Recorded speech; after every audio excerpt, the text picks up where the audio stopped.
is that during this kind of brief introduction time, there might have been somebody that said something that really clicked with you. So now we're going to take a few minutes and give you a chance to meet with that person and fill up with some food so that we can just totally concentrate on what Dr. Botkin has to say to us in about, can we say, 15 minutes? Can we do it in that short of time? Sure. What we've been waiting for so long. I first heard about Dr. Allan Botkin from Pam Kircher when she came into town as our guest speaker last spring. She and I arranged to meet with him, and I read the article he had written in the Journal for Near-Death Studies, and I was blown away, just absolutely blown away. I didn't believe this could be possible. But we talked to him, and I began to realize that it was possible. And I subsequently had my own experience, which we might have time for later. Some of you have heard it. And I know that it's real and it's true. He is a psychologist, a clinical psychologist at the VA hospital. The people he works with are very often, probably most of the time, pretty well traumatized from something or another, from war or from whatever it is. And he just happened across this technique. He will tell you about that, so I don't want to go into that. But we are very blessed to have him with us today, and I know that you're going to enjoy it. Please welcome Dr. Botkin.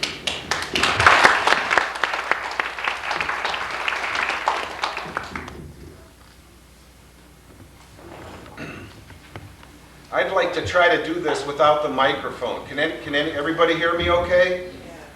Everybody in the back? If my voice goes down and you start to have a hard time, raise your hand, point to your ear so I know what's going on, okay? It's very much an honor for me to be here talking to the Chicago chapter of IANS. A very interesting group of people. It was nice for me to hear your stories as we went around the room. And it's nice to know that there are some psychologists and psychotherapists here, and at least one of you is EMDR trained, right? Two, that's right. I especially want to thank Diane. She's been such a wonderful supporter of my work, and what a wonderful person she is. And her life's mission is an important one. I really believe that. The best way for me to explain all of this, I think, is to kind of take you through some of the steps that led me up to this discovery. When I graduated from Baylor University in 1983 with a Doctor of Psychology degree, my theoretical orientation was behavioral. I strongly believed that the behaviorist movement was the way to go.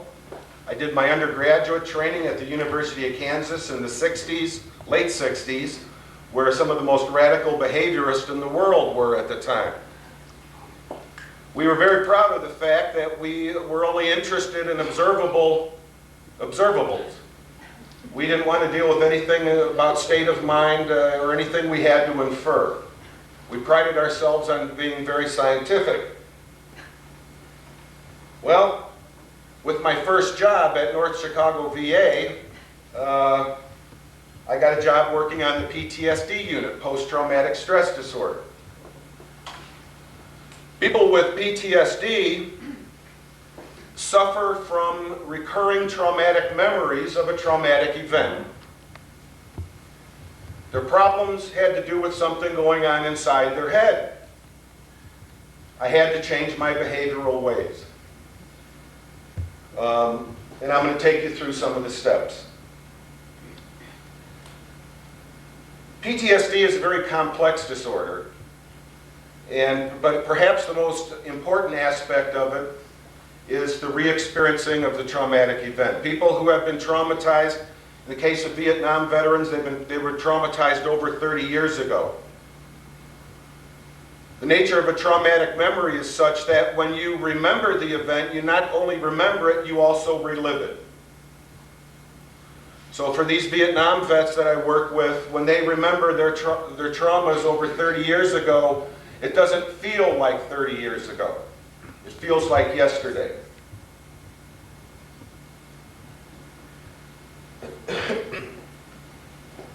But anyway, I've learned a lot of lessons. A lot of lessons I didn't learn in graduate school. Much of it was on the job training.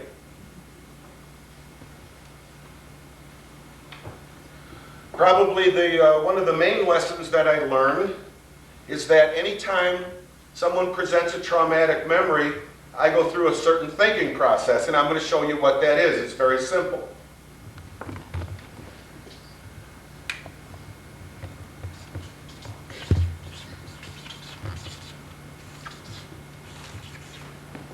When it comes to treating trauma, at least combat trauma, which is what I mostly do, when someone presents a traumatic memory, the first thing I do is decide what kind of trauma it is. There are only two kinds of traumas in the whole wide world. There are fear traumas and loss traumas. In a fear trauma, a person experiences fear that he or someone else may get hurt or die. In a loss trauma, the only difference is somebody actually dies. Okay? Now, I'm primarily a PTSD person, and I got into the whole thing of treating grief sort of by default, because many of my patients clearly were grieving the loss of people close to them, in addition to having the usual traumatic symptoms. So, the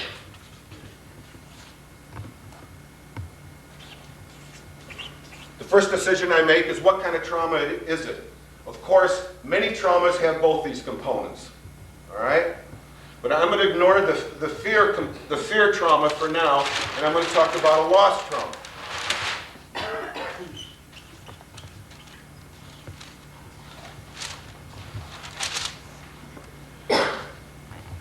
What I've learned over the years is that feelings come in layers. When somebody dies, when it's a loss trauma, these are the typical layers that one encounters.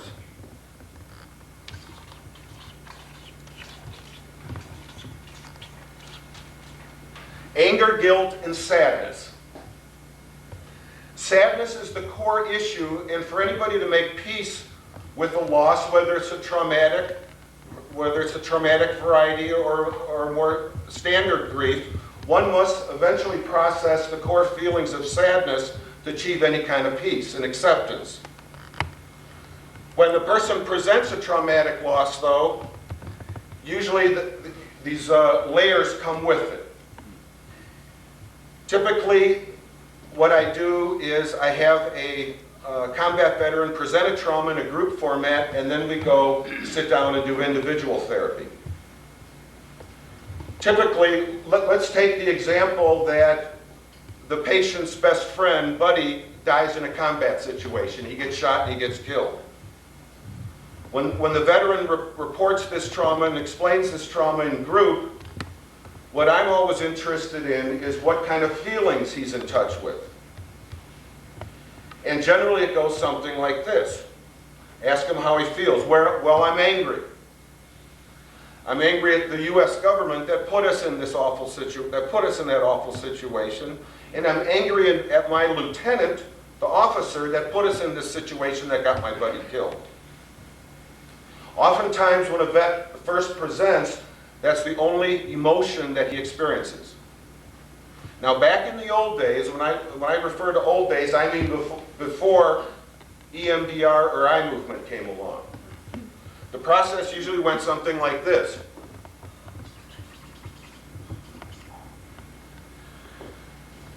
After processing the anger for sometimes weeks, even months, we sometimes were able to get to a deeper level, a level of guilt. And the thinking with the guilt is different. The thinking is now, it's not my lieutenant's fault, or it's not my government's fault my buddy died, it's my fault. He stuck his head up in a firefight and was shot and killed. I told him 15 times to keep your head down in a firefight. he stuck his head up and got killed. It's my fault. If I'd told him 16 times, he might still be alive today.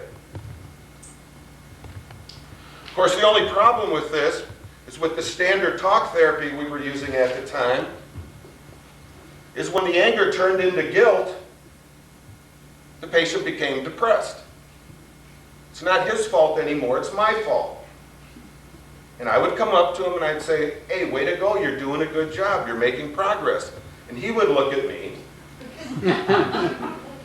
I feel worse. This doesn't feel like progress. And he would find something to get angry at, and he'd jump back up. From time to time, we would be able to break through these two outer layers and get to the core sadness. And of course, the core sadness is where the real pain resides. Anger actually feels good. This starts to hurt. And here's where the deep pain resides. And oftentimes in the course of doing our talk therapy, a patient would begin to access that deep sadness, and he'd find anything he could to do to jump out of it. I used to do groups. I'd have like 8 or 9 combat veterans sitting in this group, and somebody would start to access their sadness, which would trigger everybody sitting in the room. They'd all start to feel that deep sadness. And then somebody in the group would have the bright idea of figuring out something they could get angry at. Did you see that person when we walked in? Did she mistreat you like, did she disrespect you like she did me? Yeah, she did. Yeah. Everybody get mad. Right? And everybody got out of their sadness. Of course, the problem is before eye movement, once we got to the sadness, there wasn't much we could do with it. The idea was, the longer you expose yourself to that deep core pain, eventually it will begin to subside. In a safe environment. Well, it sort of did. On a scale of 10, where 10 is the most sadness a person can experience and 0 is no sadness at all, we could sometimes get a 10 down to a 7. And then an anniversary time of the year would come up, and it would jump right back up to a 10. We were pretty much spinning our wheels for years. I've been working in PTSD for 8 or 9 years when eye movement came along. Eye movement changed everything. We found that with EMDR, we could cut through these layers sometimes in a single session. Get through the anger. There's the guilt. We keep hammering away. We get down to the sadness. And if the patient was able and willing to maintain access to that sadness, and if we continued to eye move that person, we were done. Sometimes we could do that in a single session. Now this was standard eye movement. I'm going to make a distinction between standard eye movement and some things I started to do differently. Generally, eye movement is taught that you generally put aside 90 minutes for the session. And you generally follow the patient's associations. Whatever the patient brings up, that's what you eye move, and you go where he or she goes. So sometimes in an hour-and-a-half session, if the patient was able and willing to keep his foot on the gas, and we got to that core sadness and we eye moved it, we were done.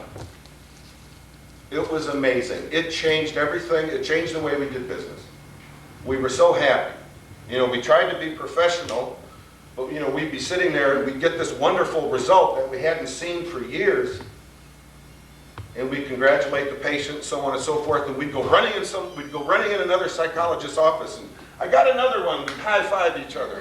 We felt wonderful about this. All right? Would you explain eye movement? I will.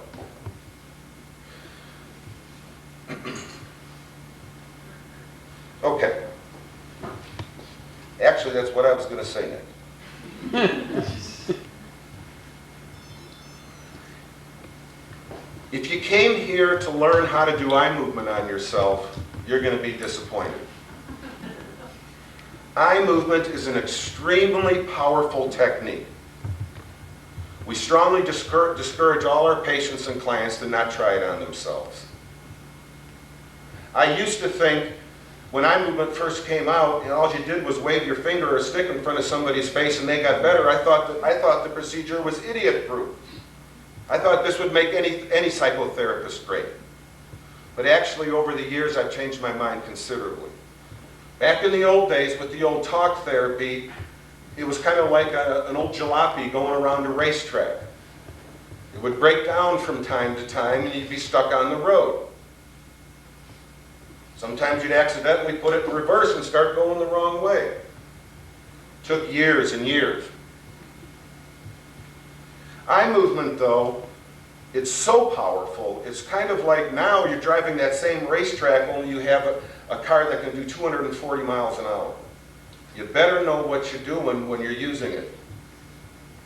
And those of you who have used eye movement know the power of it.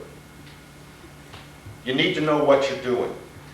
Even if you know what you're doing, it's not even a good idea for a professional eye mover to eye move him or herself. Have somebody else do it. You need somebody else to properly guide the experience. Generally, the technique involves a shifting of the eyes back and forth in a particular rhythmic fashion. I've used only the eye movement when I've used this procedure. However, any kind of bilateral stimulation also works. Some people use auditory stimulation, bilateral auditory stimulation. There's tactile. There's different ways of doing it. Generally, people I know who use eye movement say that the moving of the eyes works a little bit better, although you can still get excellent results by using the other forms of bilateral stimulation.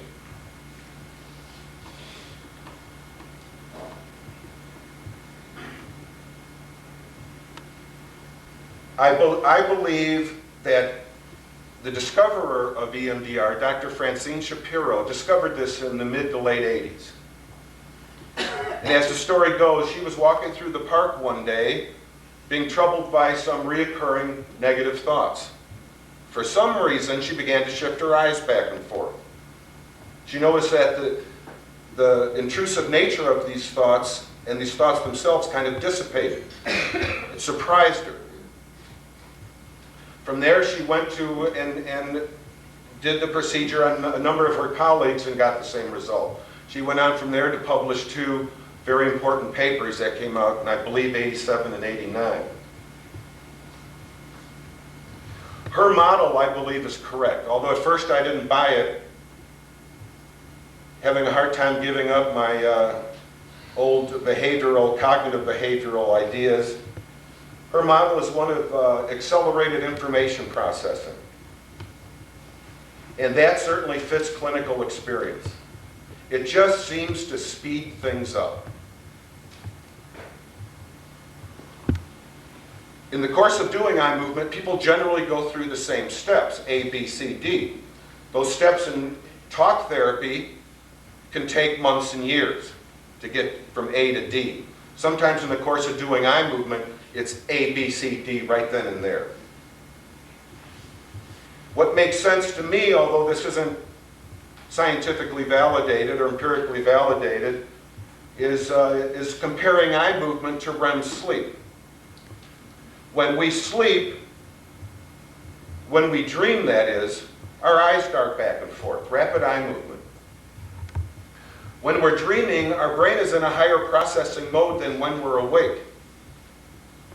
The discovery of eye movement seems to me to be that if you physically get a person moving his or her eyes back and forth while wide awake, it puts the brain into that high processing mode, and you can use that.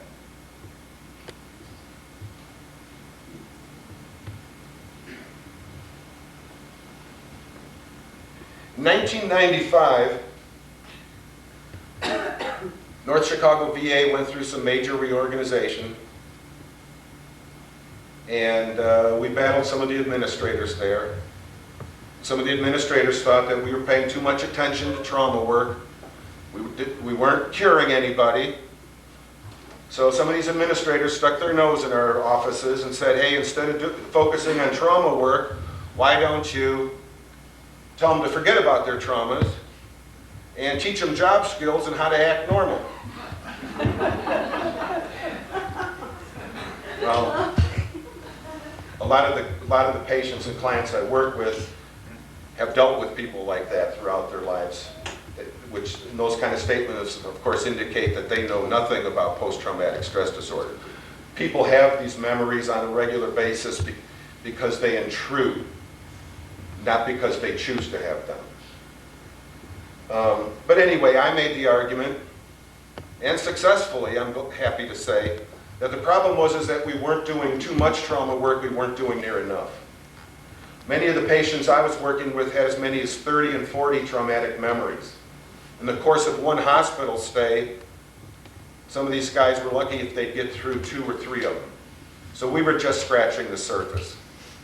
So with the support of the chief of psychology at the time, Linda's old pal, Dr. Lips, he supported me in beginning this, starting this new program, the ITP, or Intensive Trauma Program.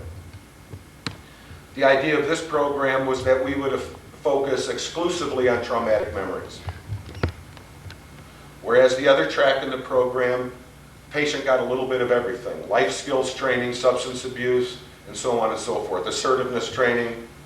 And the trauma work they did in the other program was maybe constituted 20%, 20 to 30% of what they did. In my ITP program, that's all we did was trauma work all day long.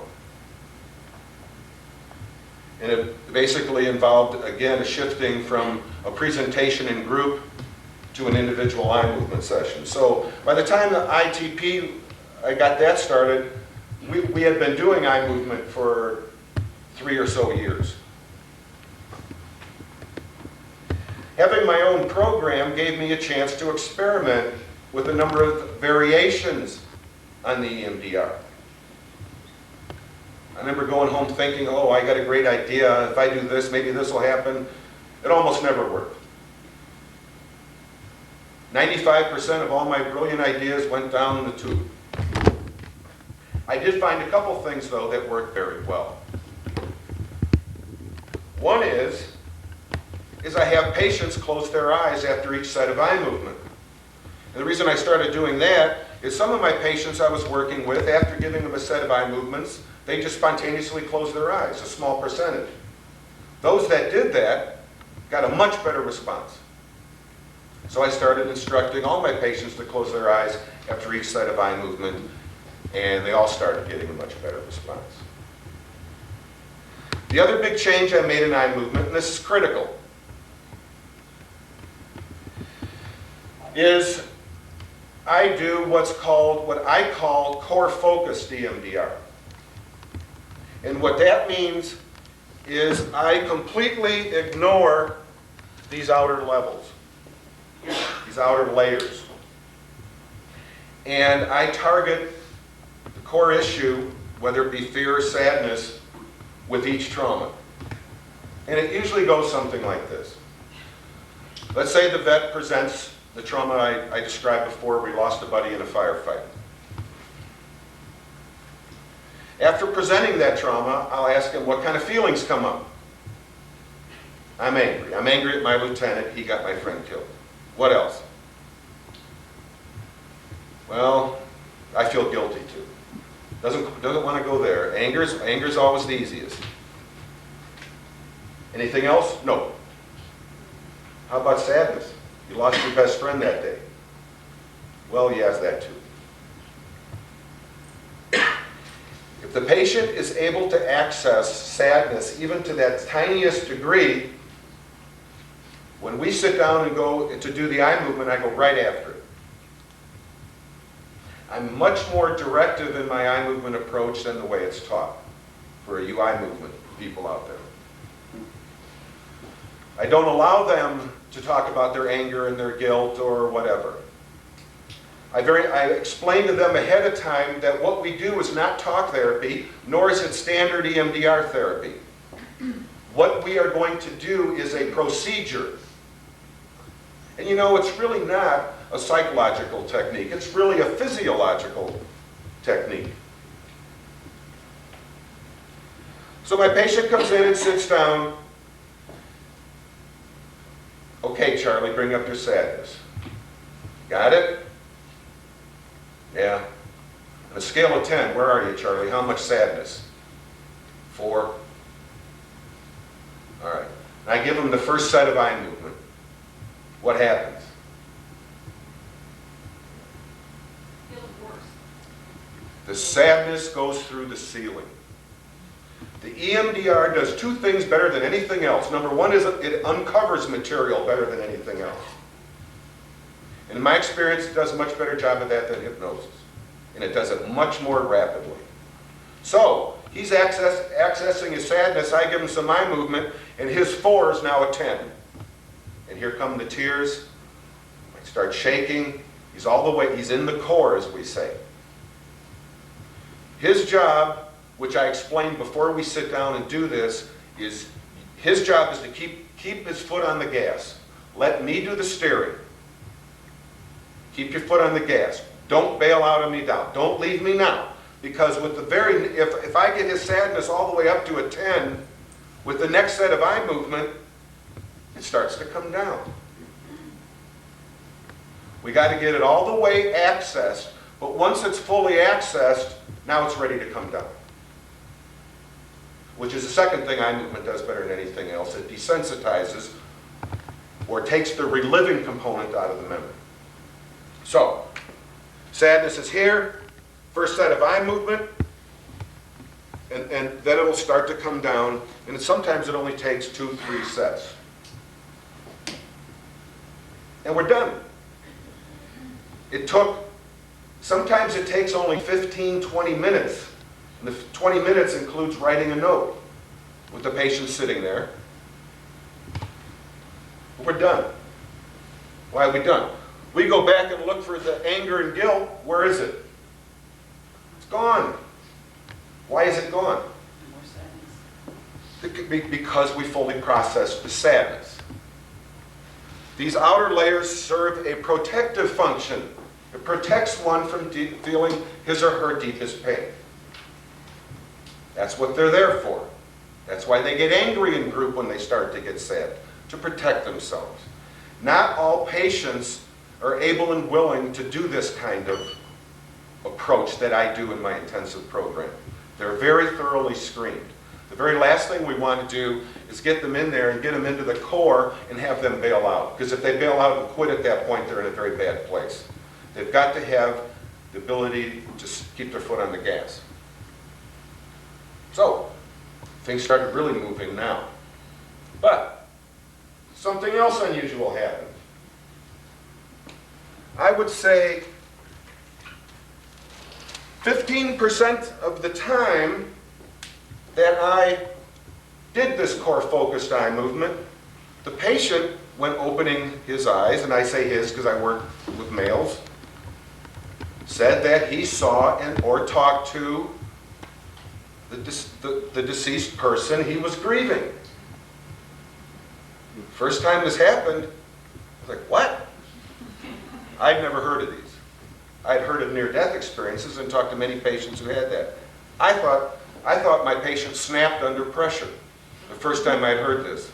I made the same mistake many professional people do. Well, he must have just hallucinated, because I don't know what that was.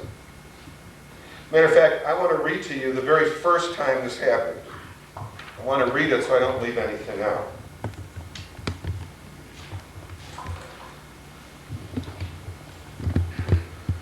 On the day I first discovered the IADC phenomenon, that's induced after-death communication, I was in a psychotherapy session with Sam. I handed him a box of Kleenex as tears ran down his face and dropped from his chin onto his shirt. I had worked with Sam, a 46-year-old patient at the VA hospital, on other traumatic memories of his Vietnam War experience, but he had avoided bringing up this one because it was too painful. While in Vietnam, he had developed a very close relationship with Lee, a 10-year-old orphan Vietnamese girl. She had made Sam's base camp her home after both of her parents were killed in the war. She helped with daily chores on the base, and in return was given food, shelter, and companionship. The other American soldiers watched out for her, but Sam and Lee developed a special relationship. Lee reminded Sam of his younger sisters, helping him maintain a sense of his own humanity amid the dehumanizing brutality of the war. Each time Sam's unit returned from his patrols in the jungle, Lee would pick him out of the group and run up to him and give him a hug. Other soldiers in Sam's unit became accustomed to seeing the two of them together and talking about their lives before they met. Lee particularly enjoyed stories about life in America. After several months, Sam decided to adopt Lee and bring her home. However, orders came down from headquarters that all orphan Vietnamese children on the base were to be sent to a Catholic orphanage in a distant village. Sam was devastated. A few days later, Sam, in tears, helped load Lee and other orphan Vietnamese children onto a flatbed truck, which was going to take them to the orphanage. Just as they got all of the children onto the truck, shots rang out and bullets zipped into the truck. Risking their lives, Sam and the other soldiers quickly pulled the children off the truck to the relative safety of the ground. The shooting stopped as quickly as it had started, and they began to put the children back onto the truck. Nearly all of the children were back on the truck when Sam realized he didn't see Lee. He walked to the back of the truck and saw her lying face down with a spot of blood on her back. Sam rolled her over and was horrified to see that the front of her torso had been blown open from the impact of a single bullet. Lee was dead. Sam sat on the ground holding her lifeless body and cried. Other soldiers had to pull Sam away and take Lee's body to bury her. The incident caused Sam's psychological undoing. For the remainder of his tour in Vietnam, he numbed the pain of his profound loss with anger and rage, volunteering for dangerous patrols to kill any enemy he could find or be killed himself. After Vietnam, he returned to the States and fathered a daughter of his own, but avoided her for years because she triggered anger, guilt, and deep sadness over Lee's death, as well as gruesome images of Lee's dead body. For nearly 25 years, Sam spent most of his days secluded alone in the basement of his home, separated physically and psychologically from his family.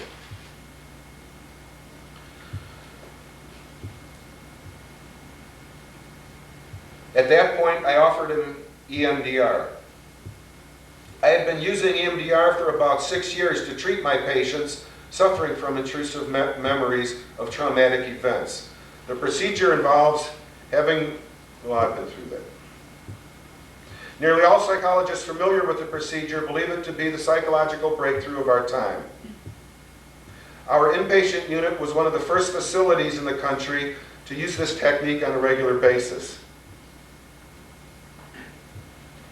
And we were astonished by the results. For the first time, we were able to do much more than help our patients learn to live with their pain. We could significantly decrease it, often very rapidly, as I pointed out before. Sam sobbed quietly from the overwhelming pain of his grief. I asked him to focus on his sadness and administered the first set of eye movements. As I expected, the sadness that had held him isolated in grief for 25 years initially increased dramatically. I quickly gave him more sets of eye movement, and his sadness began to decrease. With tears still running down his face, I administered a final set of eye movements and asked him to close his eyes. Neither of us were prepared for what happened next. The tears that had been flowing from his eyes suddenly stopped, and he smiled broadly.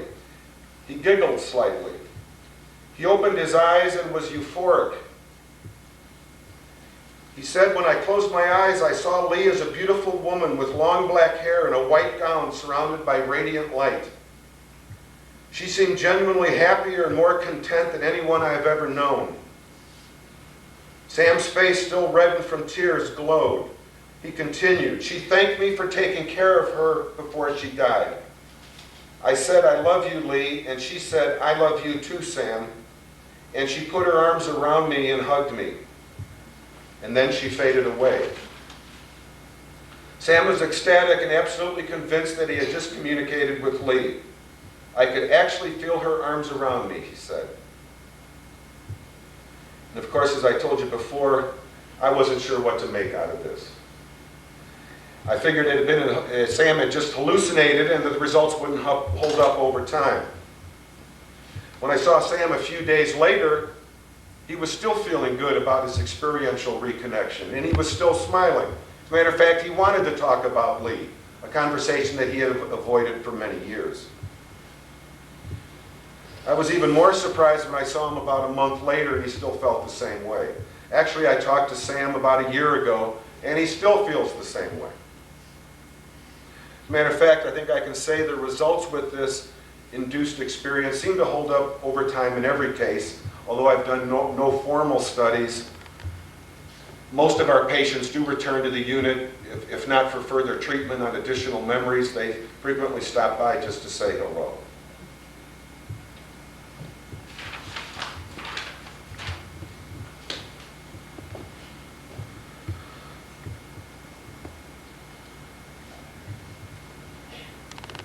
After this had happened a number of times, I thought, gee, wouldn't it be nice if more of my patients could have this experience? If I could improve upon the 15%.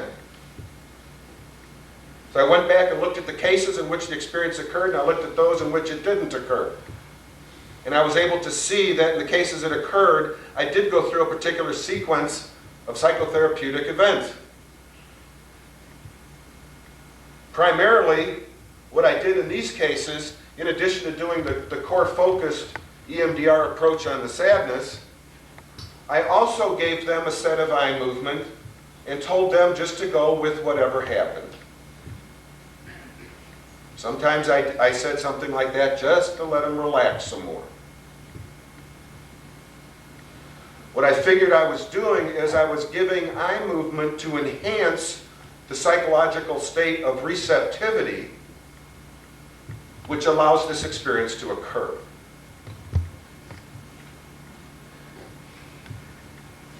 After-death communications are not new.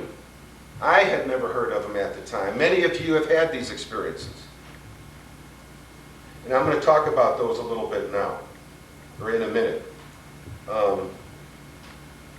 So technically, I don't use the eye movement to directly induce the experience. I use the eye movement to induce a state that allows the experience to naturally occur. Okay? Now I'm going to talk a little bit about after-death communications, at least the spontaneous variety. ADCs happen all the time, or are happening all the time with a large percentage of people. Oops, before I do that, I want to read the case of when I first intentionally induced an ADC. So this was my first shot at it, knowing that the enhancement of the receptive mode was what I needed to do. So this was the first time I intentionally did that. I attempted to induce the experience with a patient named Gary. Gary had lost his daughter when she was 13 years old. She had been severely oxygen deprived at birth and never developed mentally beyond the abilities of a 6-month-old child. Gary loved her dearly and included her in activities whenever he could. He often took her dancing because she loved music. One evening, Gary and his wife went out for dinner without their daughter. On the drive home, they passed an ambulance going in the opposite direction. When they arrived home, they discovered that their daughter was in the ambulance and had suffered a severe heart attack. They rushed to the hospital where they learned that her heart had stopped beating for some time and that she had been placed on life support. After a few weeks, she showed some signs that she could breathe on her own, so Gary and his wife made the difficult decision of trying to take her off the respirator. The day she was taken off the respirator, she struggled to breathe, but then died in Gary's arms. Gary sat in my office crying softly as he finished telling me the story. I explained the new procedure to him and the results other patients had achieved. He was interested in giving it a try, but he was sure it wouldn't work for him because he was an atheist and he didn't believe in such things. I first used core-focused EMDR to reduce his overwhelming sadness. Then I asked him to think of his daughter in a general way and go with whatever happened.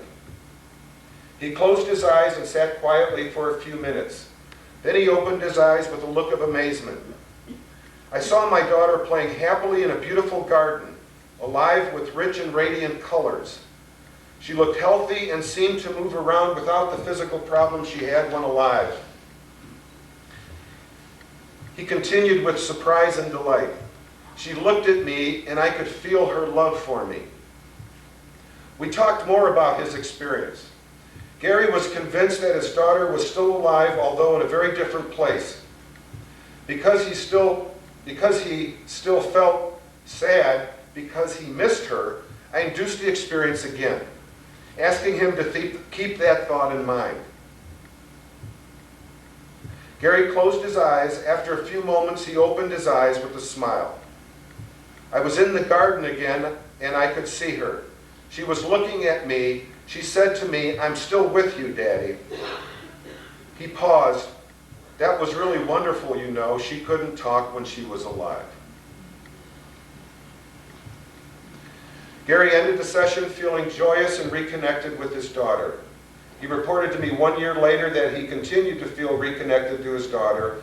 He was also convinced that, quote, "people really don't die. They just take on a form and live in a different place," which is very beautiful. How are we doing? Okay, you've got an hour and 20 minutes. Left?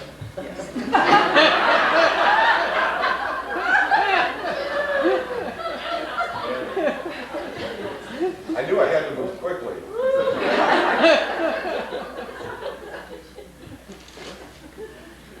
All right. Oh. By the way, I've never had a near-death experience. I'd love to have one, though. I thought of maybe taking up bungee jumping. I have had a few induced ADCs. One I did on myself, and a colleague did another one. And I choose not to get into that. Both of them are pretty personal. But anyway, I have had the experience. And both were surprising. Each experience was very different and very different from what I expected, which is really a hallmark of whether a person actually has an ADC or not. Nearly all cases, when I induce the experience, they're nearly always extremely surprised. That's not what I expected. I thought he or she'd say this or do this. It's always different, which is one of the main arguments, and I'm not going to get into it too much today, why I think that really psychological theories don't hold up. And to induce the experience, you need to put all expectations and beliefs and so on aside. And the people that say, "It's not going to work with me, Dr. Al, I don't believe in those kind of things," as you saw with Gary, actually those people are easier to induce because they more readily get into the receptive mode. They're not trying to make something happen. People that are devoutly religious, whether it's more traditional or even more New Age beliefs, when you sit down with them, they try to create an experience that's consistent with their beliefs. And when you do that, nothing happens. All right? Again, it's the receptive mode. You got to quiet all those other psychological functions.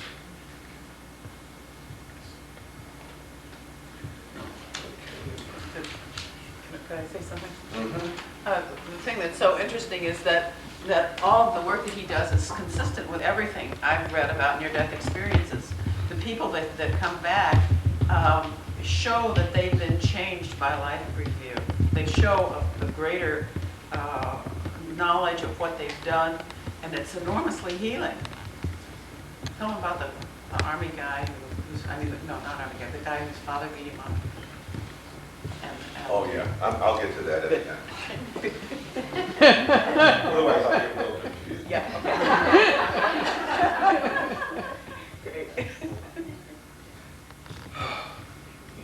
Of course, when my patients first started having these experiences, as I said before, I had no idea what was happening. I was aware of NDE phenomenon, and many of the components were the same, so I thought maybe my guys were hallucinating, but at the same time, they sounded very familiar. I was not aware that ADC, or after-death communications, occurs spontaneously with lots of people. And I'm going to talk a little bit about spontaneous ADCs, and talk about some of the difference between those and induced ADCs that I do. At least 4 books have been published recently on the phenomenon of spontaneous after-death communications. Probably the most well-known is Hello from Heaven by the Guggenheims. How many are familiar with that work? Okay. They published Hello from Heaven in 1995, which has been on the bestseller list for some time. The most remarkable aspect of this book to me was that the 353 personal accounts of spontaneous ADCs in their book were nearly identical to the descriptions that my patients were giving me. Spontaneous ADCs take many forms, ranging from sudden appearance of butterflies to the perception of an actual conversation with the deceased. After studying over 3,300 accounts of spontaneous ADCs in their ADC project, the Guggenheims developed a list of 12 types of spontaneous ADC, 12 categories. And I'll take you through these just so you're familiar with them. Number 1, sentient ADCs are the most common. They involve sensing or feeling the presence of the deceased. The Guggenheims describe these spontaneous ADCs as the least tangible and most subtle form of ADC. Number 2, auditory ADCs.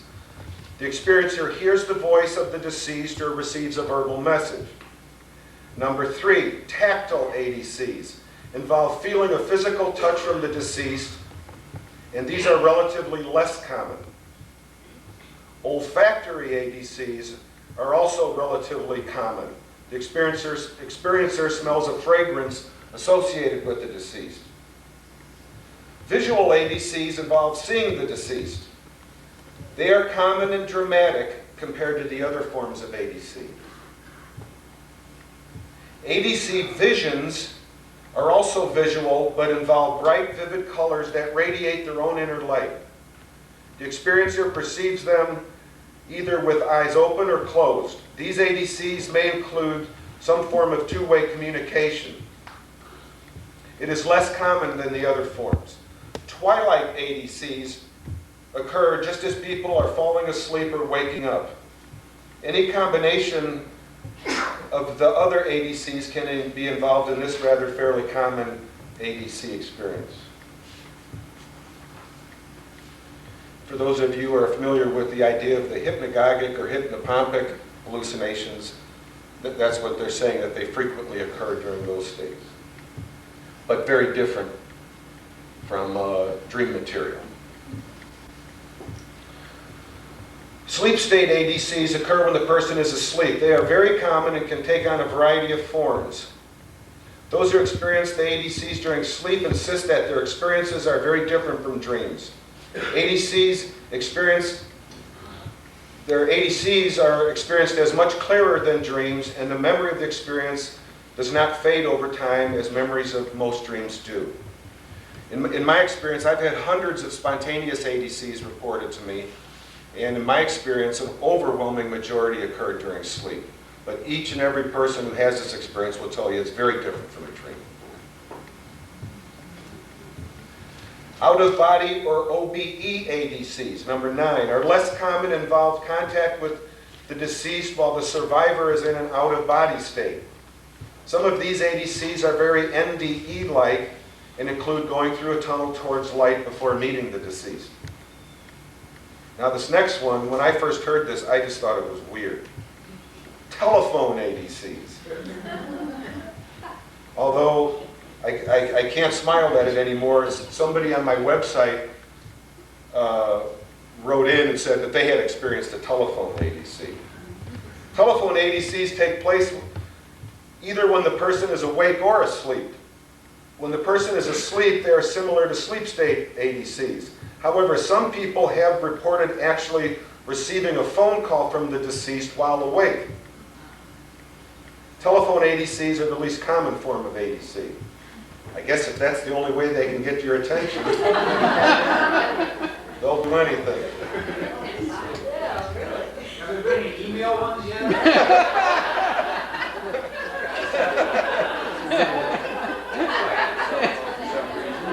No, nor have the deceased showed up during TV commercials.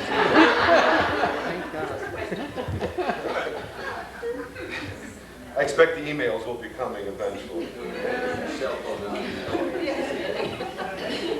ADCs of physical phenomena are rather common and involve unusual physical events that survivors perceive are messages from the deceased. Examples are a light being turned on or off, or a door being opened or closed. Symbolic ADCs are common and involve seeing something in the physical environment that survivors interpret as a sign from the deceased, such as the appearance of butterflies or rainbows. The Guggenheims agree with other researchers, and that's all 12 by the way, the Guggenheims agree with other researchers that ADCs greatly accelerate the grieving process. The remarkable healing associated with these experiences is now clear to most professionals working with patients who suffer from grief and loss. It seems clear that we are talking about the same phenomena. I'm going to talk a little bit now about the difference between spontaneous ADCs and induced ADCs. The most prominent difference between spontaneous ADCs and induced ADCs is that in spontaneous ADCs, the experience is unexpected. The experiencer does not anticipate having the experience and does not participate in allowing it to happen. In an induced ADC, a psychotherapist helps the experiencer to enter into a receptive mode that allows the ADC to occur. As I said before, and this is critical, the psychotherapist does not create the ADC, or even influence its direction. The role of the psychotherapist is simply to aid the experiencer to come to an open, receptive state of mind so an ADC will occur naturally. From that point on, the content is generally experienced as unexpected, just as the content of spontaneous ADCs. There are three important differences between spontaneous ADCs and induced ADCs. The first, number one, the Guggenheims and others who have written books on spontaneous ADCs state that spontaneous ADCs always occur spontaneously and that they cannot be induced. One author even said that we will probably never be able to do that. Of course, with the IADC approach, we have proven that that's wrong. Number two, induced ADCs are much more elaborate, richer in content, and more multisensory than most spontaneous ADCs. Induced ADCs are never inferred or vague, as are sentient, physical, and symbolic ADCs, and nearly always involve a combination of the sensory experiences present in visual, auditory, and tactile ADCs. Number three, IADCs not only accelerate the grieving process as spontaneous ADCs do, but in nearly all cases, the more extensive, controlled nature of the induced experience completely resolves grief. A result much stronger than the effects of most spontaneous ADCs. If all issues are not resolved in an induced ADC, it's a rather simple matter to immediately induce the experience again, while having the subject attend to what is not yet resolved. Any additional leftover issues rapidly resolved with the next induction in nearly all cases. The procedure can easily be repeated until all issues are fully resolved. For example, in the induced ADC that I discussed earlier with Gary, who lost his daughter, he still felt some sadness because he still missed his daughter because she wasn't there.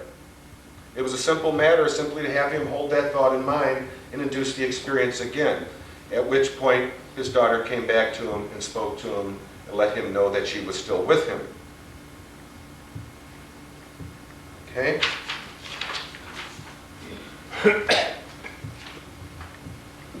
By the way, I am saving time for questions, so you'll get a chance, I hope.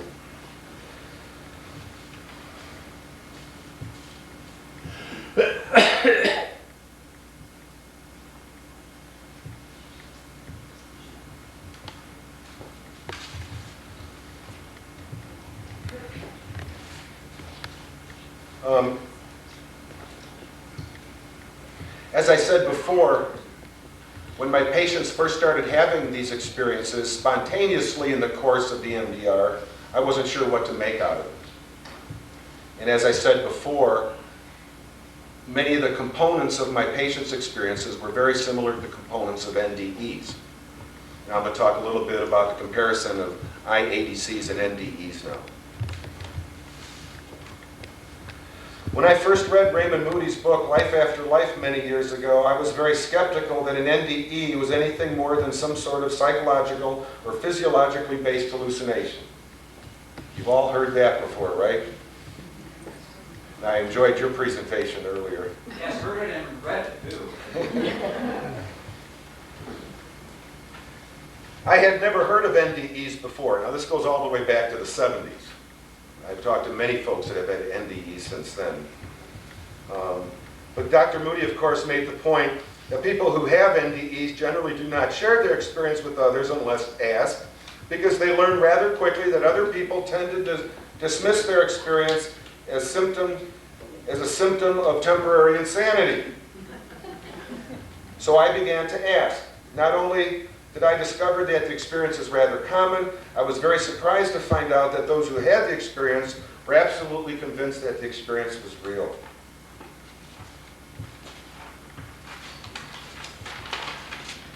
Since then, I've probably talked to over 800 people.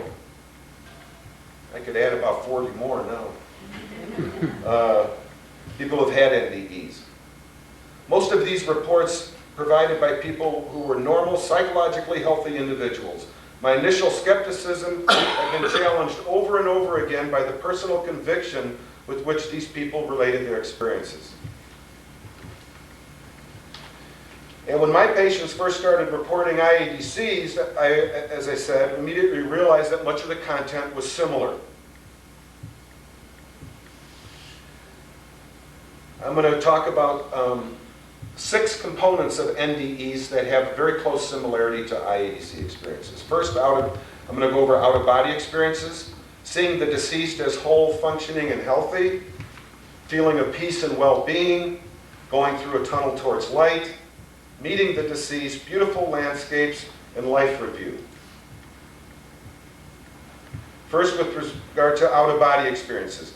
NDE experiencers frequently report an out-of-body experience, often floating above their physical bodies, watching medical technicians try to revive them. IADC experiencers do not report out-of-body experiences, and I haven't had one yet. But they frequently do report going back to the scene of death of the person for whom they are grieving and witness the soul or spirit leaving the body. These experiences occur most frequently when there is no personal relationship between the survivor and the deceased, such as in cases that involve a hospital or battlefield death. In these experiences, the survivor spontaneously goes back to the time of death during the induced ADC and witnesses the spirit of the dying person leave. I want to read an example of one of these kind of experiences. Bob and his unit had set up camp for the night in Vietnam. He and his two buddies had guard duty and were ordered to shoot anything that moved outside their perimeter. Later that night, they detected movement in the bush not far from their position. All three opened fire, and it appeared that they hit whoever or whatever it was. That morning, they all went out and discovered that they had shot and killed a Vietnamese woman and her infant. The woman was unarmed and for some unknown reason had wandered close to their camp. At the time, Bob was enraged at the senselessness of what had happened. For many years since the incident, Bob suffered from daily intrusive images of their dead bodies and an intense feeling of both anger and sadness. When Bob explained his memory in our psychotherapy session, his primary feeling was overwhelming sadness. I performed the IADC procedure first to reduce the intensity of his emotions. As he closed his eyes to focus on his sadness, Bob spontaneously went back to the moment that the mother and child were killed. Although he didn't see their bodies until the next morning in his IADC, he saw what looked like the spirits of the woman and child rise out of their bodies at the moment they died. The mother held her child in her arms, turned, and drifted through a large tunnel towards a bright light. They had a very peaceful look on their faces and appeared to move toward the light with a sense of purpose. Bob opened his eyes and told me about his experience.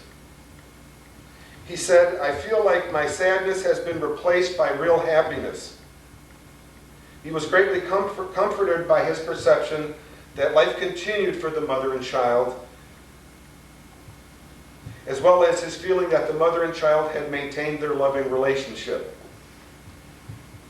He believed that his experience proved that there is life after death. Bob was somewhat confused, however, by the appearance of the bright light during his IADC, because at the time of the incident, it was totally dark. Bob was completely unaware of NDEs and knew nothing of the consistent theme in NDEs of seeing a bright light and a tunnel. A month later, after Bob had successfully worked through another issue, he ended psychotherapy.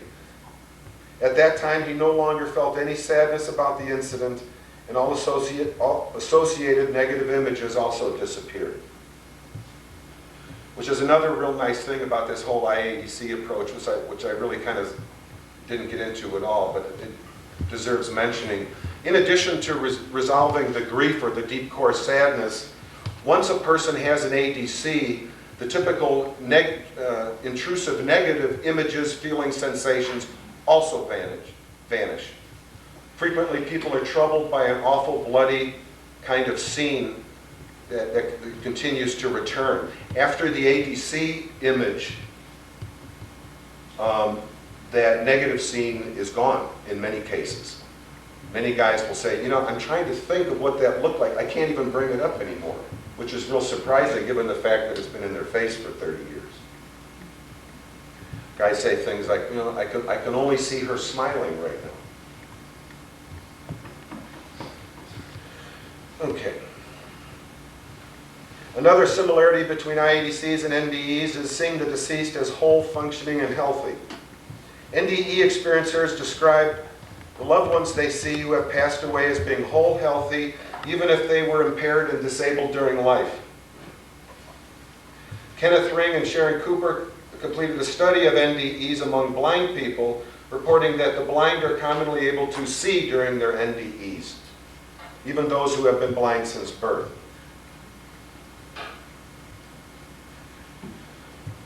IADC experiencers also experience the deceased as no longer attached to the physical bodies they left behind. People who are very old or ill before death are always experienced as younger and healthier. Children who die young are frequently experienced as older.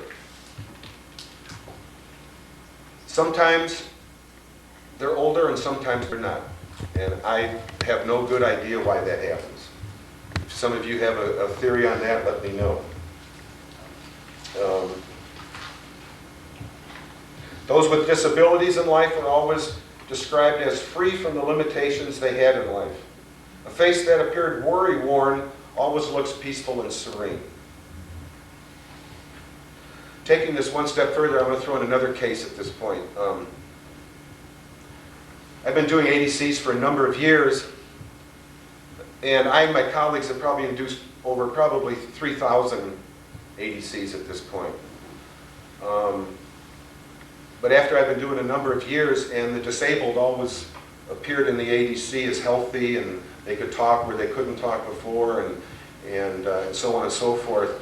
I had one patient who had a number of IADC experiences with me, and he came to me one day and he said, and he was discussing his severely retarded son, who was microcephalic, and he was like 20 years old and had the mental age of like 3 months. He was very severely retarded, still in diapers and so on. And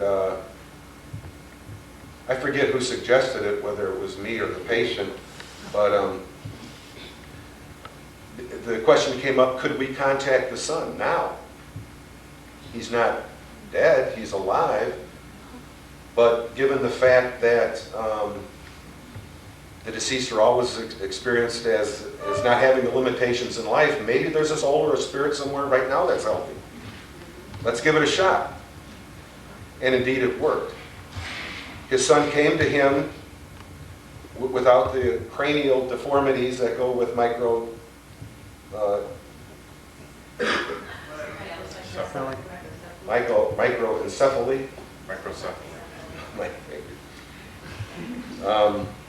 But he could also speak. And he thanked my patient for being such a wonderful father. And he said, don't worry about me. He said, I have it the best because I live in both worlds. So he's over there, and mostly over there and partly here, I guess.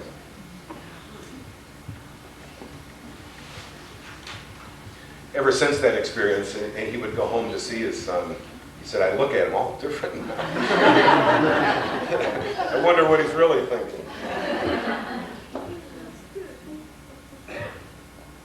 Feeling of peacefulness and well-being. Virtually all of those who have had NDEs report a feeling of peacefulness and well-being for themselves. Those who have an IADC experience report the feeling of happiness and contentment NDE experiencers described as though it somehow has been transmitted from the deceased to them. When this occurs, the pain the survivor brings to the experience immediately vanishes. For the IADC patient, experiencing the deceased in such a profoundly positive emotional state does much to expedite the resolution of grief. Going through a tunnel and towards light. People who experience NDEs commonly travel through a tunnel or passageway. In the same way, people experiencing IADCs sometimes go through a tunnel or passageway before meeting the deceased. NDEs and IADCs also share the description of a bright light at the end of the tunnel. People who experience IADCs somehow know that the deceased is in the light at the end of the tunnel and experience themselves as either moving through the tunnel, as moving through the tunnel with a sense of purpose or being drawn to it.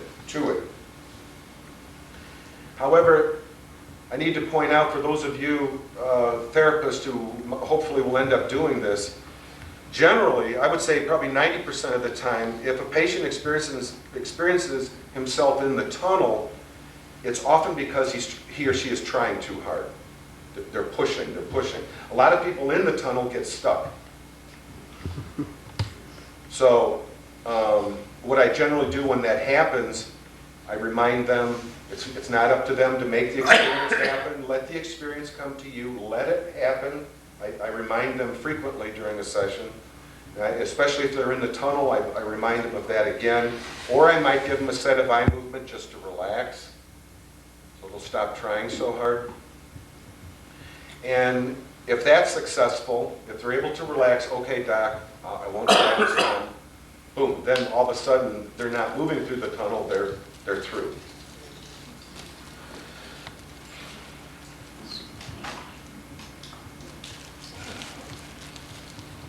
Meeting the deceased. In both NDEs and IADCs, the experience of meeting the deceased is a loving encounter. The only difference is that in NDEs, the conversation usually involves the issue of whether the NDE experiencer is to remain there or return to his or her body. In IADCs, the focus of the communication is usually on whatever grief issues the survivor brings to the experience.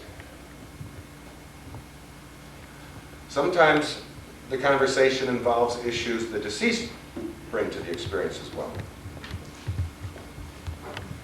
Beautiful landscapes. Beautiful landscapes are very common in both NDEs and IADCs, with picturesque trees, green hills, flowers, bushes, grass, shimmering lakes, and streams. Colors are typically brighter and richer, sometimes described as radiant. Both NDE and IADC experiencers say the environment exudes a feeling of peace and serenity, which is then transmitted to the experiencer. Sometimes people with expectations based on their religious beliefs are surprised by the rather earthly environment of their IADC experience. I guess they expected to be on a cloud with harps and so on and so forth. Life review. In the life review portion of the NDE experience, the person near death experiences his or her whole life in a very brief period of time. The life review typically includes a special focus on the feelings the person experienced during specific incidents, as well as the positive or negative feelings the others involved felt as a result of the person's actions. Those who have life reviews as a part of their NDE report that they are profound, life-changing learning experiences. They frequently developed increased empathy and interest in helping others. You know, I've never had a near-death experience, and so I haven't had a life review, but boy, I can just imagine experiencing all the feelings that I've caused in other people in my life. Some good, some bad. Right, Barb? I will pay for it, won't I? Barb's my wife. She forgot to say that when she interviewed. Wanted to see how the talk went first.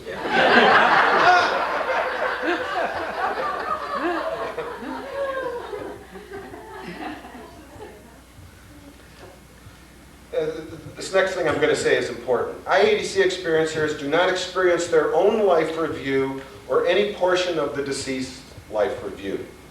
However, the deceased are described as having been through a life review and as having learned from their mistakes, taking responsibility for their actions and becoming very interested in correcting whatever suffering or pain they caused in other people during life.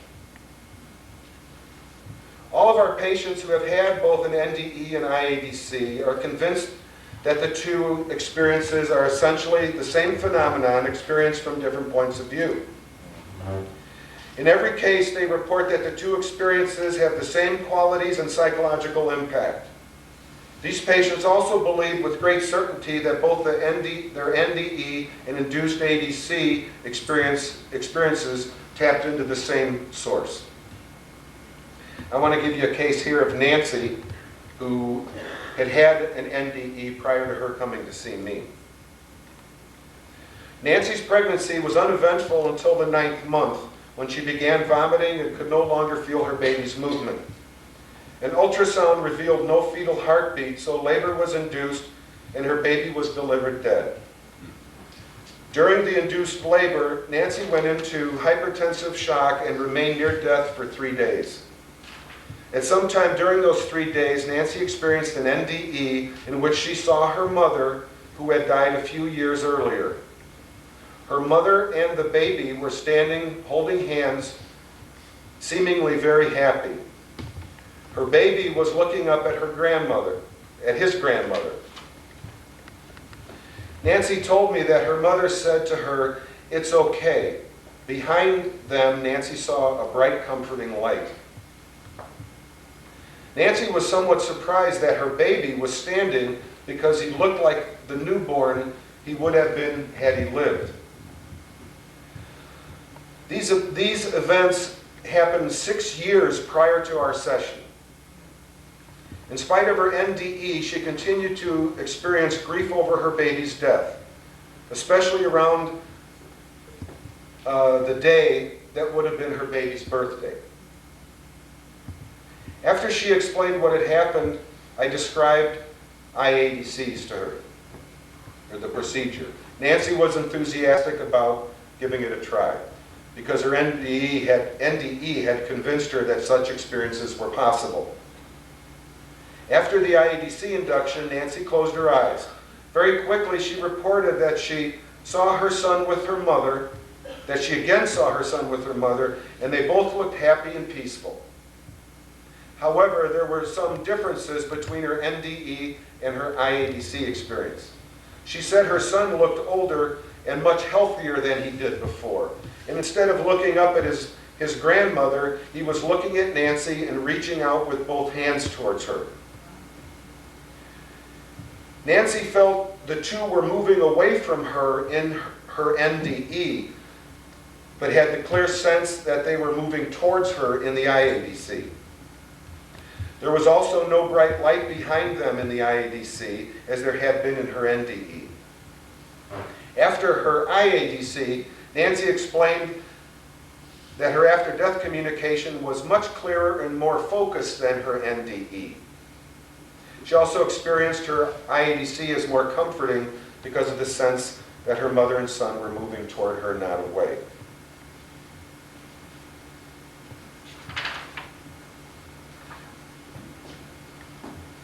At the end of the session, Nancy felt a much stronger connection with both her mother and son. She believed her grief had finally fully resolved. 7 months later, in a follow-up session, she said her grief was still fully resolved. She was convinced that her IADC was not merely a memory of her NDE, that the two were separate experiences tapping into the same source. The remarkable similarities between NDEs and induced ADCs suggest that they are closely related phenomena, likely from the same source. The fact that we can now reliably induce these experiences in a controlled laboratory setting provides us, for the first time, with the means to evaluate them in a more objective and scientific way.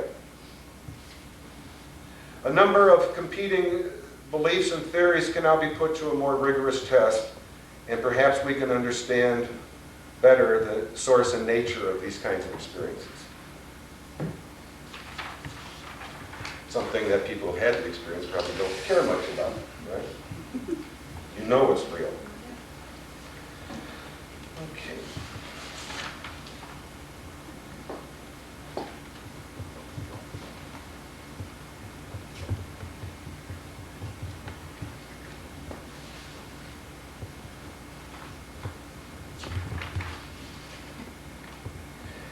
Now I'd just like to, I'm getting to the end here, and I'd just like to make some general statements about some things we've learned along the way.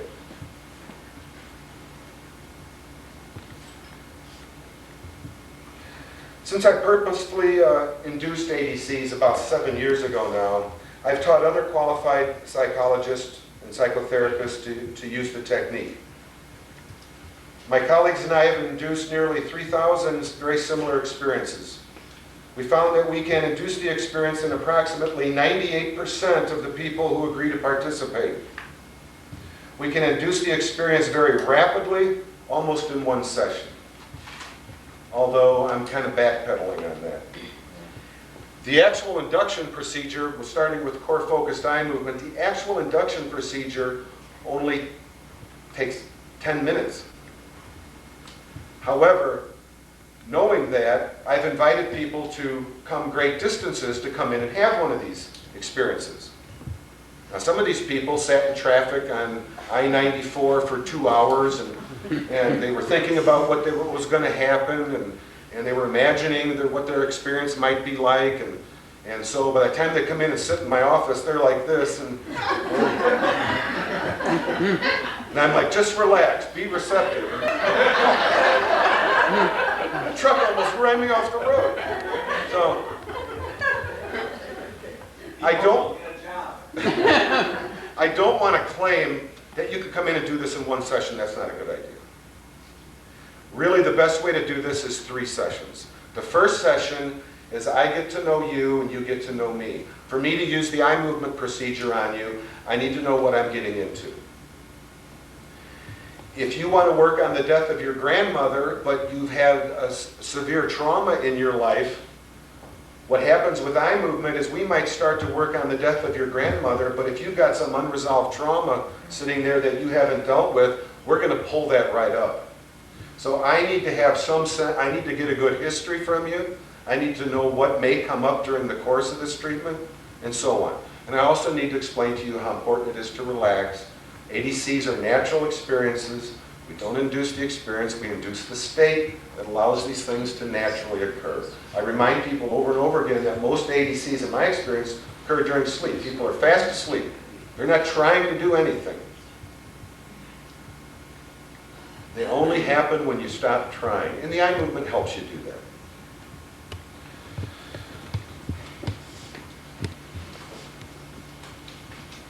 The IADC experience does not appear to be limited or altered by a patient's stage in the grieving process or the type of relationship with the deceased. The guy who thought it'd be a good idea to have me on Oprah asked me a good question in the back. Could you call Oprah for me, by the way?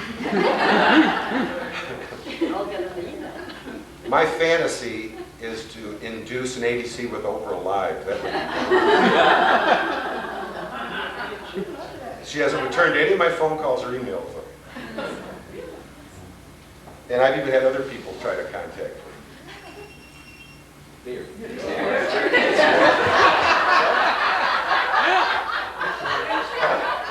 Oprah's grandmother. On the phone, it's Oprah's grandmother.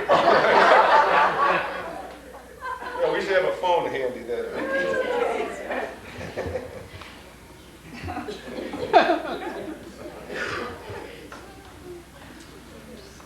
The procedure seems to work with nearly everyone, and the results appear to hold up over time in every case. Again, I have no formal studies, but I probably have talked to probably between 400 and 500 people who had this procedure, and I see them from time to time. Some of them, go back as many as 7 years now, and in each case, they still report a feeling of a perception of reconnection and feeling good about that. It also doesn't seem to matter what the patient's beliefs are prior to the experience, as I mentioned before. The sense of connection with the deceased and resulting relief from the grief symptoms occur equally well for the devoutly religious of any faith, agnostics and atheists. It also doesn't seem to matter whether the loss was recent and the survivor is experiencing severe distress, or whether it occurred many decades in the past, so the patient no longer is feeling any grief. That happens so many times when I work with a patient on a loss that's extremely distressing, and they get a good result, and it's like, can I do my grandmother? Can I do my dog? And we do it. We have done dogs too. They don't talk though. I understand. They're still licking.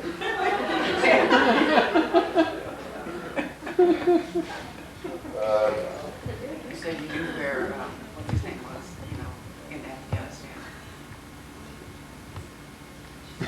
Got that? And do you know what I'm talking about? No. When we met before, you said that you guys were messing around and you figured out that you could find out where Osama bin Laden. That's top secret. I could get killed. Then I could get my MBE. No, that's real bad. It all fits together. You're doing the right thing. I can get this all at once. That's not me. Give in to the experience.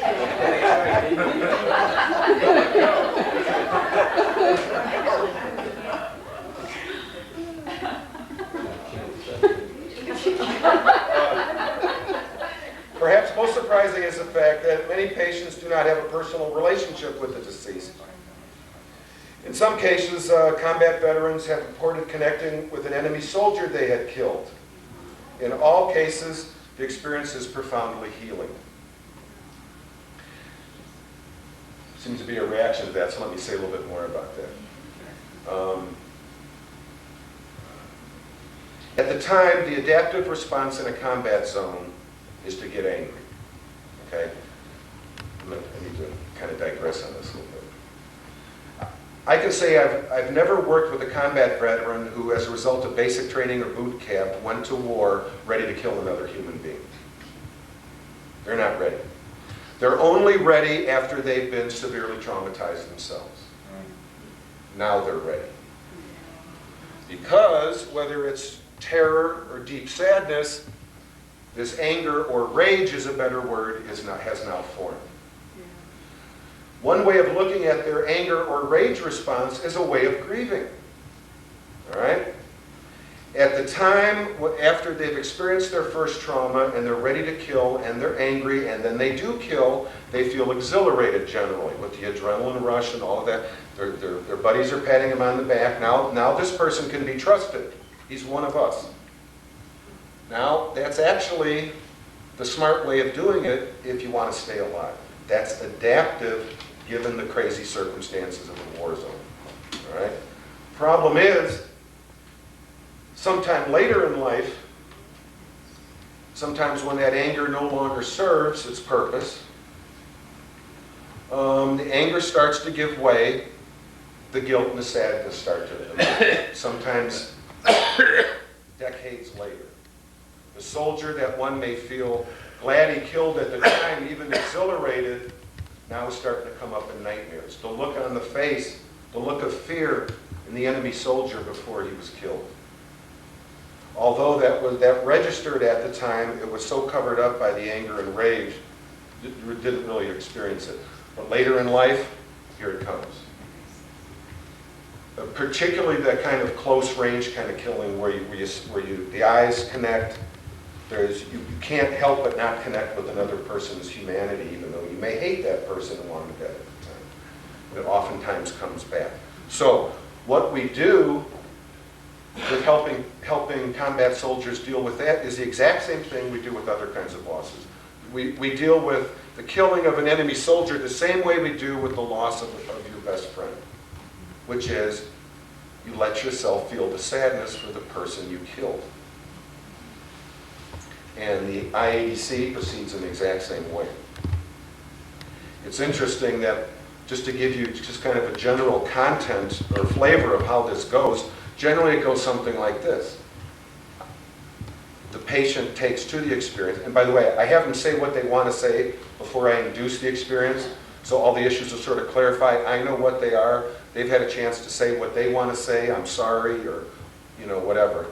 So generally, the patients I work with are truly remorseful. They have tremendous guilt and sadness over what they've done. I don't work with psychopaths who still feel good about it or are still protected with their anger and rage. So these guys are truly remorseful. So what you do is we approach the sadness and then we induce the ADC. And generally in the ADC, the deceased enemy soldier says something like, well, I'm okay. I'm okay where I am. And by the way, I was trying to kill you. You got the drop on me. And that sense of peace and forgiveness is then transmitted to the survivor. And it's real interesting that nearly always my veteran comes out of that experience saying something like, it's not just okay. I feel like he and I have a very important bond. Like we're friends now. And that confuses them. I don't know why I'm feeling this way, but I guess it's based on what just happened. But I really feel like we're close. We have something important.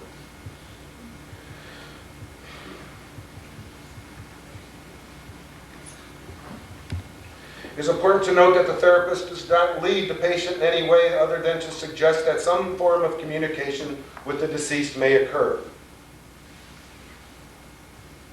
And that gets into the whole idea of the receptive state of mind again.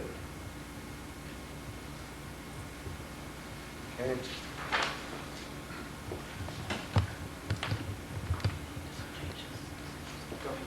After performing thousands of IADCs, we now know that certain themes are consistent in the experience. Number one, in a typical experience, the patient perceives the deceased as peaceful or happy. The deceased are almost always seen as smiling unless they are showing concern for the survivor.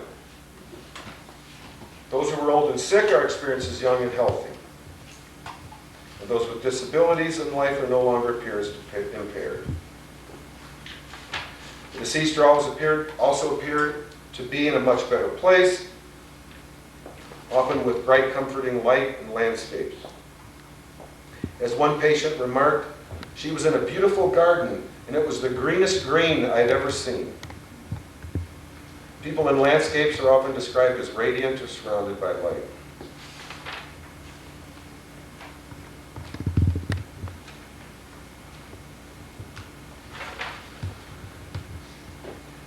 Most often, some form of communication also occurs, directed at helping the survivor with issues that he or she brought to the experience. And again, sometimes the concerns of the deceased are addressed as well. Apparently, as a result of having been through that life review I talked about before. We've IADC bad guys. I had this one patient who's had a number of IADC experiences, and they were all wonderful and positive. And by the way, they're all wonderful and positive. There's not one exception. Out of 3,000, it's 100%. I had one patient who had a very abusive father, extremely physically and sexually abusive, and it went on for years. And the father abused him, my patient, and his two sisters repeatedly. He would even bring his drunken friends home, and they would take turns abusing his children. It was awful. He remembers being locked in closets for a day at a time. He hated his father. His hate for his father was eating him up. And I think for a whole year, I strongly encouraged him to IADC his father. He didn't want to. He didn't want to see the bastard. And I said, you know, you don't see him for him, see him for you. Look what it's doing to you. But anyway, he eventually got around to it, got the courage to do it, and his father appeared to him. His father appeared to be in a dark area. A similar kind of thing have come out of many NDE reports. People that we clearly consider to be bad guys in life are seen somewhat differently. The child who dies young, the grandmother that took care of everyone for a lifetime and was wonderful and never said a bad thing, never got angry in her life. People like that, children and grandmothers like that, are oftentimes experienced as surrounded by a beautiful radiant light. Either surrounded by it or sometimes coming out of the light, appearing out of it. The bad guys, you never see the light. And this veteran's father was in a very dark place. And as I expected, without leading the patient, the father was extremely apologetic. Matter of fact, the patient never experienced his father as being sincere about any feeling in his life at any time, and he experienced his father as being very sincere. To make a long story short, he felt much better. I don't think his anger was 98% resolved, but maybe, or 100% resolved, but almost always. I mean, almost completely resolved. It did take another session before it did resolve. But he asked his father why. And his father said, essentially, I don't remember the exact words, I don't have that recorded, essentially that said something like, I don't mean this as an excuse, but that's the way I was treated. And one of the biggest statistic in all the psychology that I'm aware of is people who abuse their children. Surveys range that between 94 and 98% of people who abuse were also abused. It gets passed on. Did he ask for forgiveness about it? Yes, he did. And if I remember this right, he didn't forgive him in the first session. He came back a couple days later and did. He had to think about it. But he did go back and he did forgive his father. And a tremendous weight was lifted off my patient. Now, some people think, well, people like that shouldn't be forgiven. But it's for him. How did he reach that forgiveness? How did your patient reach that? Because he perceived his father as truly remorseful and truly hurt by what he had done. And again, apparently, what makes sense to me is his father had probably gone through an awful life review. Can you imagine going through his life review? All the pain and the ripple effects of that pain that you've caused in other people?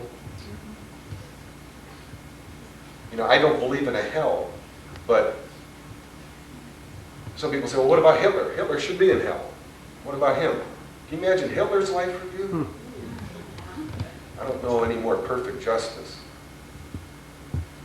Anyway.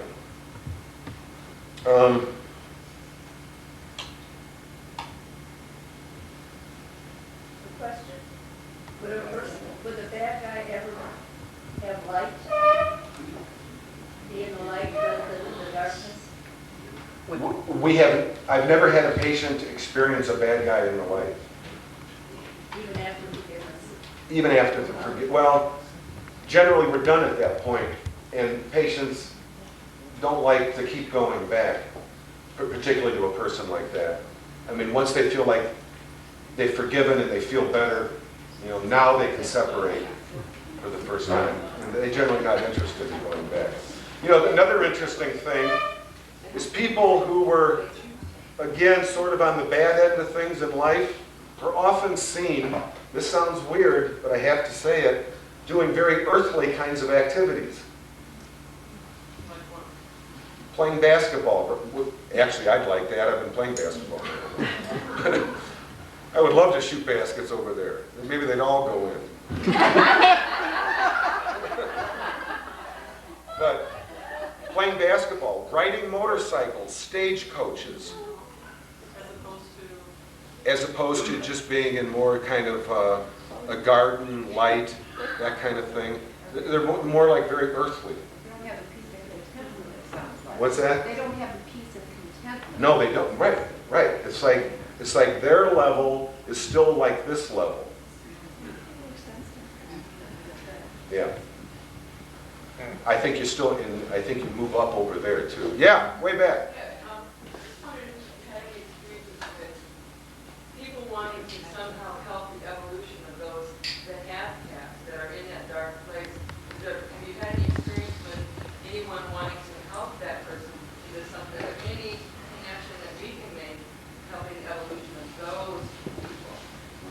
Would you repeat the question? Yeah, I got it. Have I ever worked with people who have had this experience to help people on the other side evolve? Is the question, right? Yes. I've never done it quite specifically as that, because as a psychologist, patients come to me for help. So my approach has always been to help them whatever issues they bring to therapy. Now, in the course of working with an abusive father like this, I think my patient did help his father make some movement over there. But we didn't go there with that purpose in mind. Although I would imagine that's conceivable, what you're saying. You know, another thing is let me just throw this out. People on the other side are busy. Don't ask me what they're doing. Other than the few things I just told you. One time, one of my vets ADC'd an officer who had died. He was very close, like a father figure. So in the ADC experience, he saw his friend holding a little girl's hand and walking away. And with his mind, he said, "Hey, look, I'm here." Something like that. And he turned around and said, "I'm busy now. We're going to a birthday party."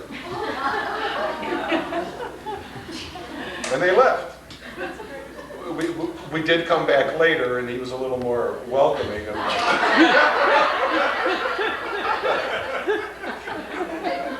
I've had some people, this is a very pleasant experience for the people I work with. And sometimes they want to just go back because it's fun. And the couple times I've tried that, we go back, and the deceased has said, "Why are you asking me that again? I already told you the answer." I've got to go. Typically, these experiences don't last any more than 10 or 15 seconds. If, as I said before, if not everything gets resolved with one induction that lasts 10 or 15 seconds, we can go back and bring it up again. But you can't cheat the system.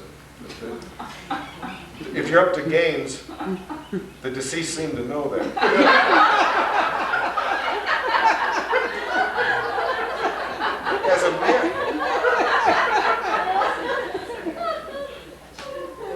As a matter of fact, I have a good one for you. I was working with this vet. Here was his trauma. And again, I don't have this recorded, so it's from memory. He was in a situation in Vietnam where at their base camp he'd play basketball. This vet was white. And some of the people he played basketball with were black. And there was some racial tension. Blacks hung out with the blacks and the whites with the whites, and so on. Well, one day they had just got done playing basketball, and he stayed out there practicing his free throws or something like that, and the rest of the soldiers went into their barracks. At that time, they were hit by a rocket attack, and the barracks took a direct hit. So my vet goes running over there, and laying there on the floor with his guts blown wide open is one of these black soldiers that he had just gotten done playing basketball with. And he held this soldier in his arms, but as he did, he died. The soldier died. So we did the eye movement, we did the IADC, and the deceased person came to my vet and actually said, for a white guy, you weren't that bad. I don't know if he meant basketball player or he wasn't as prejudiced as the others. But anyway, he said, "I'm okay, da-da-da-da-da." My patient apparently felt better and everything was resolved. And he got this frown on his face. And what's the matter? I never knew his name. It's so important for me to know his name. Can I go back and get his name? Well, we can try. I can't guarantee anything. So we did the induction again. Right then and there. Right. So he closes his eyes. He suddenly opens his eyes and frowns even more. I said, "What happened?"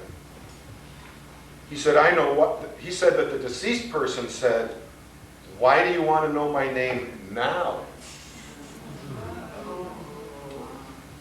And my patient said he saw right through me. I go, "What do you mean?" He said, "The only reason I wanted his name so I could put it on my VA record and I could get a higher level of compensation." He got his hand caught in the cookie jar on the other side. You can't fool him, I guess. So anyway, I guess you could say that was one experience that didn't end so positively. But over the next day, he was able to frame that as a learning experience. Raised his consciousness some. Yeah. Is, you know what EMDR is like being used like in New York City for 9/11? And if not, why not? Repeat the question. Yeah. Is EMDR being used in the aftermath of 9/11? Is the question. A number of my EMDR colleagues went out there right after 9/11. However, when you're on the seat in a situation like that, you don't want to sit down and start providing EMDR. That's not your job on the front line like that. That's too much too quick. All right. Now, what's going on now? Of course, my colleagues have been home for some time now. They're not out there, but there are many EMDR trained therapists in New York. I would guess there's many thousands of them. I hope that survivors are finding those people. You know, it's so frustrating to have something like this and to see things on TV like that. I almost got in my car and drove there. And, you know, I couldn't get all these, critical incidents teams and, everybody's a member of something. I wasn't a member of anything. And I thought I'd just drive there and hang around on street corners, if nothing else. Say, hey, buddy, you want to try some eye movement? Or do drive-by eye movement.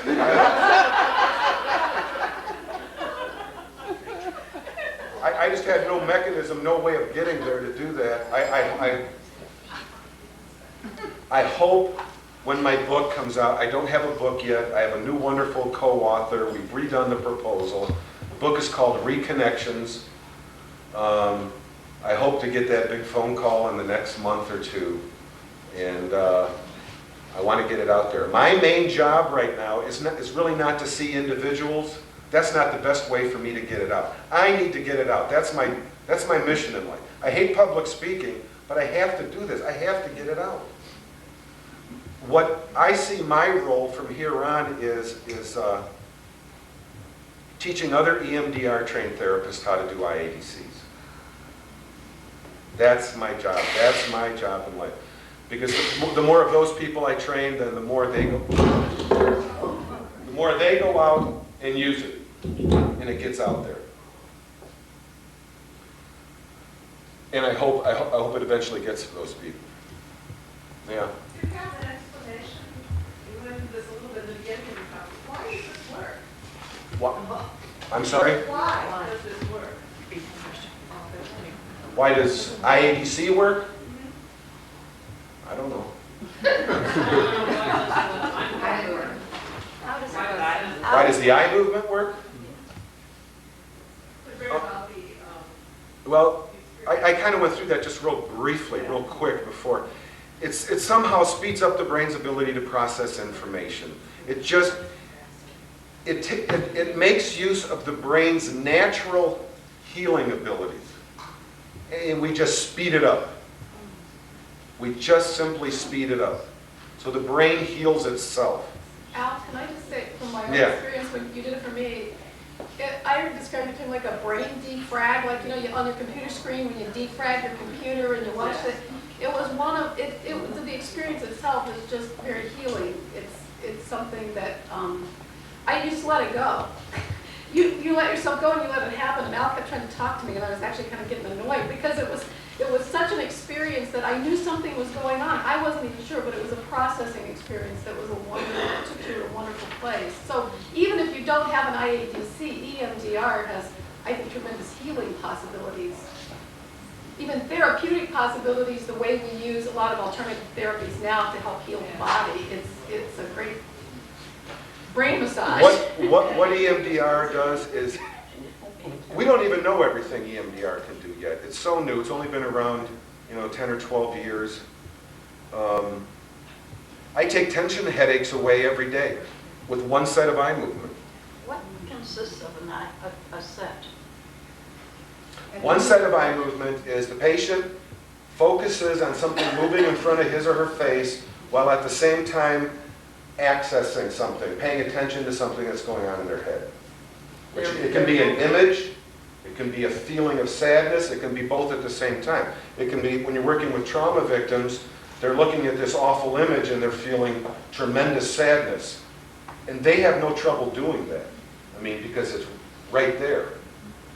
It's like, can you bring up that picture now? Well, of course I can. It's right here. And so then what you do is you get the brain processing while they're attending to whatever that is. And whatever that is they're attending to starts to move and process. Neuroimaging studies support eye movement treatment, at least in its initial phases. When a person thinks of the traumatic memory before eye movement, the limbic regions of the brain and the occipital lobes that have to do with visual memory light up, which is completely consistent with working with patients. They're in the moment, it's that here and now fight or flight kind of thing, consistent with the lower part of the brain. They feel like they're right there and they're seeing all this stuff. After the eye movement, when they're asked to bring up the trauma, the frontal lobes light up. It's the abstract executive part of the brain. Now they're able to think of that memory in an abstract kind of way. Yes, it feels like 30 years ago, finally. It doesn't feel like yesterday. Yes, I remember it. We're not wiping it out of anybody's mind or memory banks. They remember it. It still might be sad. If you lost your best friend that day, on a scale of 10, it might be a 2 or a 3. It's still a sad event. But the reliving component is gone. Yeah, back there. I really believe that the healing of EMDR comes from beyond the brain and then manifests in the brain as the result. That's my personal opinion. I think you may be right. I think you may be right, especially given some of this stuff that's happening. It may be that we are actually treating the field, which then has an effect on the physical processes. Mm-hmm. Yeah. We had a speaker a few months ago, Dr. Melvin Morris, who had done research and had identified a part of the brain associated with near-death experiences. And they found that they could stimulate that part of the brain and cause the experience in the same way. Not the same experience. They could simulate an out-of-body experience, but not with all the components of a near-death experience. Well, whatever the details might be, but it seems like maybe this eye movement might be stimulating some part. I mean, this seems like your research, you want to probably each be aware Now, of I it. just, this isn't really responding to what you're saying. That's a good point. But, some people say, well, we have certain parts of the brain that seem to be related to these different components of the experience.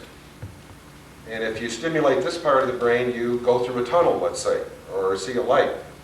Well, some people would then argue that that's a hallucination. That doesn't make any sense to me. I'm looking at Diane right now, and my occipital lobes are firing. That doesn't mean Diane's not real. Right. Maybe I'm looking at something. Yeah. Or Just like you have a part maybe of someone's the seeing a tunnel. Right. I think it was Melvin Morris who said that what this research proves is that we are wired to have these experiences. Right.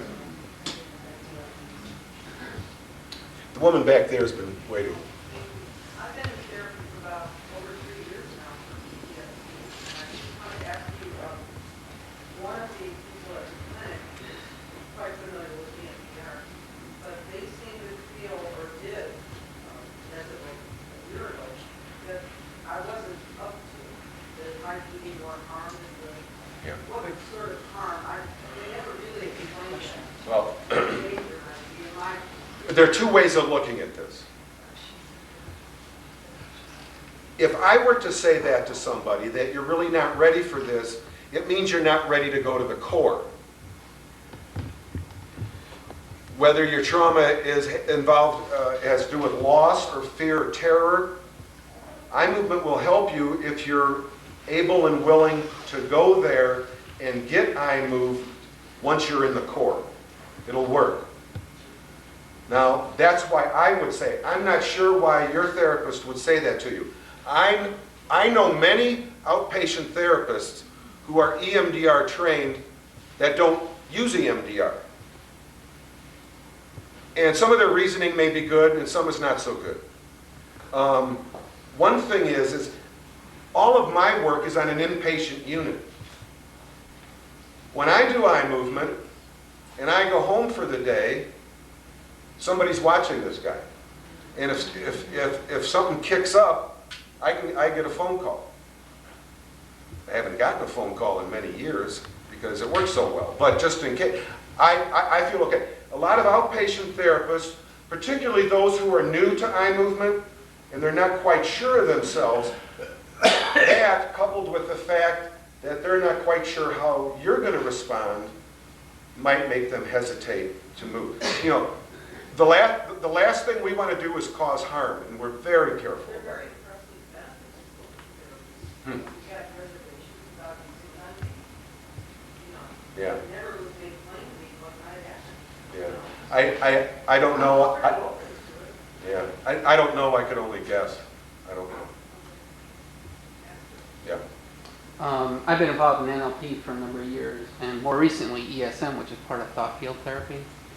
And I learned in NLP, eye accessing cues, which reminds me of the movements, the eye movements and things like that. And we had done in NLP, we'd get just a lot of healing with getting parts of the brain to communicate.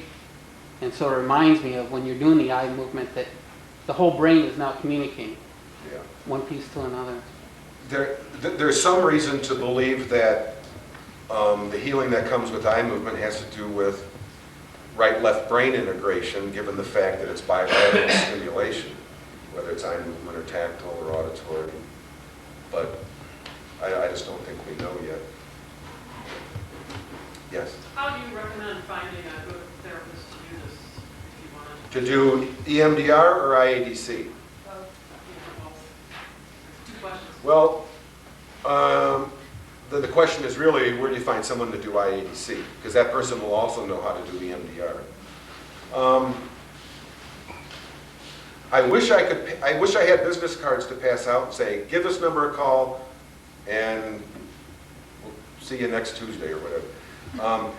This is so brand new that we're not even really up and running fully yet. I still have a day job I haven't left. I'm in the process of putting in for early retirement so I can devote more time to this. I've already have received requests from about 15 EMDR therapists across the United States who want to get involved. And again, that's my first choice. Well, I want to quit my day job and start training other people to do this. If the best thing to do is go to our website. It's www.induced-adc.com. I think it works without the hyphen too. www.induced-adc.com. Right on the thing there. Hyphen that underscore. Right.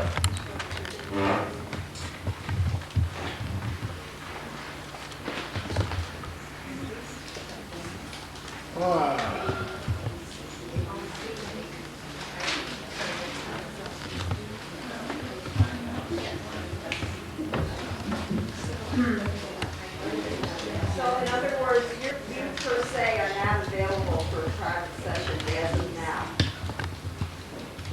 That's right. I'm just too busy. I'm too busy with this book, and we're actually putting a movie together, which is really not an ADC movie. It's a Vietnam movie with a whole different twist. And I'm just so busy. I have, some of my colleagues are just as good as I am. So if you want to have this experience, you don't need to see me. This is very easily taught.